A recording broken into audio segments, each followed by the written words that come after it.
నిజంగా పవన్ కళ్యాణ్ వచ్చి సనాతన ధర్మం కావాలని అంటే ఇప్పుడేం చేస్తారో తెలుసా? నటి రోడ్లో నిలబెట్టి ముక్కల కింద చేస్తాం. డిప్యూటీ సీఎం పవన్ కళ్యాణ్ కు మాస్ వార్నింగ్ ఇచ్చిన పాస్టర్. పవన్ కళ్యాణ్ ని ముక్కలు ముక్కలుగా నరికేస్తాం. సనాతన ధర్మం అంటే తల్లిని చెల్లిని అమ్మేసినట్లే. పవన్ కళ్యాణ్ చేసిన తప్పేంటి? తన ధర్మం కోసం నిలబడటమా? పచ్చటి కోనసీమను మత విద్వేషాలతోటి రెచ్చగొడుతున్నారా? వాక్ స్వాతంత్రం పేరు మీద ఎంతకైనా తెగిస్తున్నారా? వీళ్ళనేమైనా అంటే ఎస్సీ ఎస్టీ అట్రాసిటీ కేసులు పెడతారు. కోవా బన్ విషయంలో మత సామరస్యం వెల్లు విరిసింది కదా, మరి పవన్ కళ్యాణ్ గారి విషయంలో నోరు మెదపరేంటి? వీటన్నిటి గురించి ఫుల్ వీడియోలో మాట్లాడుకుందాం. వీడియోలోకి వెళ్ళే ముందు ఒక్క లైక్ చేయండి. సబ్జెక్ట్లోకి వస్తే, కోనసీమ జిల్లా ముమ్మిడివరంలోని దంగేటివారి పాలెం అనే ఒక గ్రామంలో ఒక పాస్టర్, ఆయన పేరు చంటి దొర అలియాస్ డానియల్. చంటి దొర అంటే తెలుసు కదా, మన సనాతనవాదే. కాలక్రమేణా మనోడు డానియల్ అయ్యాడు. ఆయన చర్చిలో ప్రసంగిస్తున్న సమయంలో సనాతన ధర్మం గురించి ఏ విధంగా మాట్లాడాడంటే, సనాతన ధర్మం అని ఎవరైనా అన్నారంటే తన చెల్లిని, తన అమ్మను, తన తల్లిని అమ్మేసినట్టే అని ఆయన చెప్పడం జరిగింది. ఇదే విధంగా సనాతన ధర్మం అని ఎప్పుడు పవన్ కళ్యాణ్ గారు అంటారు కదా, ఈ పవన్ కళ్యాణ్ గారిని రోడ్డు మీదకి లాగి ముక్కలుగా నరికేస్తా, తల తీస్తాని సంచలన కామెంట్ చేయడం జరిగింది. అవి కాస్త మైకుల ద్వారా ఆ గ్రామం మొత్తం కూడా వినపడ్డది. అక్కడ చాలామంది వీడియోస్ తీసి దాన్ని సోషల్ మీడియాలో పెట్టడం వల్ల చాలా వైరల్గా మారిన విషయం మనందరికీ తెలిసిన విషయమే. ఇప్పుడు మన క్వశ్చన్ ఏంటంటే, ఈ పాస్టర్స్కు, ఈ క్రిస్టియన్స్కు ఇంత ధైర్యం ఏంది? వీళ్ళ వెనకాల ఏమైనా మత సంస్థలు ఉన్నాయా? సనాతన ధర్మం కోసం స్టాండ్ తీసుకున్నాడు కాబట్టి పవన్ కళ్యాణ్ గారికి ఇంత ఓపెన్గా థ్రెట్ ఇవ్వండి అని ఎవరైనా వీళ్ళకి సందేశాలు ఇస్తున్నారా? ఎందుకు వీళ్ళు ఈ విధంగా మాట్లాడుతున్నారు? లేదా మత సంస్థలు లేకుంటే ఒకవేళ రాజకీయ పార్టీలు ఉన్నాయా? రాజకీయ పార్టీలు అంటే అక్కడ బీజేపీ కానీ టీడీపీ కానీ వీళ్ళ అనుబంధ పార్టీనే కాబట్టి వీళ్ళు కాకపోవచ్చు. మరి ఏ పార్టీ ఉంటుంది? వైఎస్ఆర్ పార్టీ. ఇలాంటి పాస్టర్స్ వెనకాల ఉండి పవన్ కళ్యాణ్ గారి పైన ఇలాంటి విద్వేషపూరిత మాటలు అనిపిస్తున్నారా?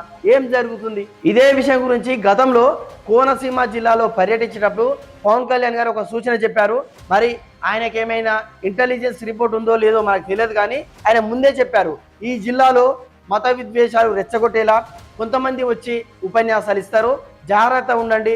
నా ధర్మం సనాతన ధర్మం అయినా కూడా నేను ప్రజల మనిషిని, క్రిస్టియన్స్కైనా నువ్వు ఉప ముఖ్యమంత్రినే, ముస్లింలకైనా ఉప ముఖ్యమంత్రినే, స్వతహాగా నేను సనాతన ధర్మాన్ని పాటిస్తా, కానీ నేను అందరి వారిని, దయచేసి ఎవరైనా మత విద్వేషాలను రెచ్చగొడితే కొంచెం జాగ్రత్తగా ఆలోచించుకోండి అని ఆయన ముందే ఏ విధంగా పసిగట్టడం జరిగిందో తెలియదు, కానీ ముందే చెప్పడం అయితే జరిగింది. పవన్ కళ్యాణ్ గారి పైన, సనాతన ధర్మం పైన ఇంత హేట్ రేట్ ఎందుకు?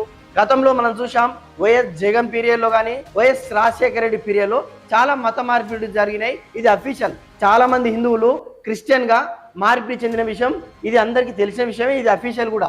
అయినా కూడా అప్పుడు ఏ హిందూ కూడా ఇంత ఓపెన్ గా ఎవరు కూడా హెచ్చరించలేదు, వైఎస్ జగన్ గారినో వైఎస్ రాజశేఖర రెడ్డి గారినో. మరి ఇప్పుడు ఎందుకు ఇలాంటి ఫాదర్స్, ఇలాంటి పాస్టర్స్ పవన్ కళ్యాణ్ గారి పైన ఇంత మండిపడుతున్నారు? వాళ్ళ బిజినెస్ ఏమైనా దెబ్బతింటుందా? ఎందుకంటే మనం చూసాం కొన్ని దాంట్లో చైన్ సిస్టమ్ లాంటి బిజినెస్లో మీరు ఇంతమందిని జాయిన్ చేపిస్తే మీకు ఇలాంటి ప్రైజ్ మనీ ఉంటుంది, ఇలాంటి గిఫ్టులు ఉంటాయని చెప్తారు కదా.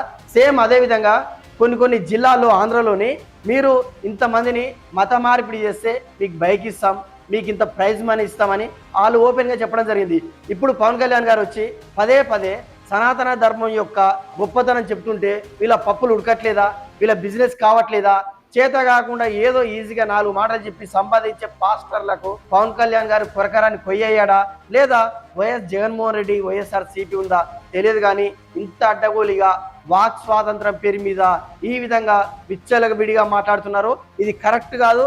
ఎందుకంటే రాజ్యాంగం మనకి ఇచ్చిన హక్కు ఏంటంటే మనం ఏదైనా మాట్లాడవచ్చు, అటుపక్క వాళ్ళకి ఇబ్బంది కలగనంత వరకు మాత్రమే.